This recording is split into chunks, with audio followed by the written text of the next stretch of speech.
Mister Zakir প্রশ্নটা করেছে আমার এক অমুসলিম বন্ধু। সে আমাকে বলে যে মুসলমানদের মধ্যেই বিভ্রান্তি আছে। মুসলমানরা নিজেরাই এক অন্যকে প্রশ্ন করে যে আপনি কি ওয়াহাবি নাকি আপনি একজন সুন্নি। তার মতে মুসলমানদের বিভ্রান্তির মধ্যে রয়েছে। এখন এ ব্যাপারে আপনি কি বলবেন? এ ব্যাপারে আমরা মুসলমানরা কি বলতে পারি? বোন, আপনি বললেন যে এক অমুসলিম বোন প্রশ্ন করেছেন যে মুসলমানদের নিজেদের মধ্যে বিভ্রান্তি আছে যে আপনি কি ওয়াহাবি নাকি হান্নাফি নাকি মাশরাফি নাকি মালিকি, তাহলে মুসলমানরা বিভ্রান্তির মধ্যে আছে, এর উত্তরটা কি? আমি অমুসলিম এই বোনের সাথে একমত। দুর্ভাগ্যজনকভাবে মুসলমানরা এখন অনেক ভাগে বিভক্ত। তবে আমি যখন হিন্দুদের বেদ পড়তে বলছি তখন মুসলমানদেরও কোরআন পড়তে বলছি।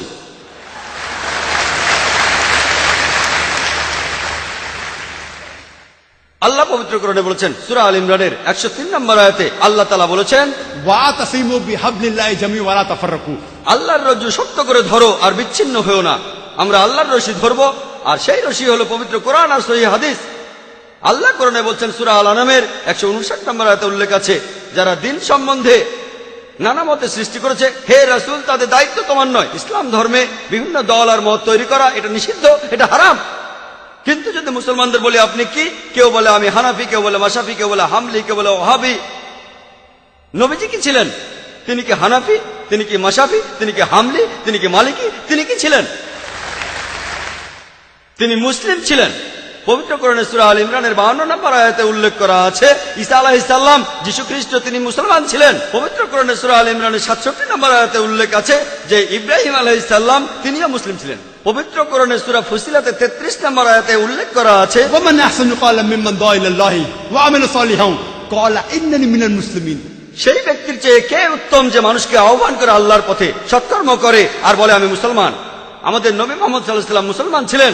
আল্লাহই বলেছেন আমরা হব মুসলমান। মুসলমানের চেয়ে ভালো কোনো বিশেষণ নেই।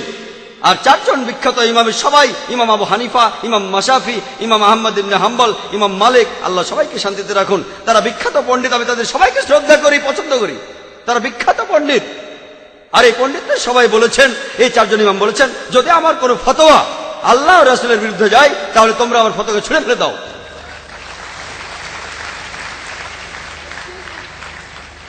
যদি ভালো করে দেখেন, এই যে ইমাম যারা ছিলেন তারা মুসলমানদের বিভক্ত করতে চাননি।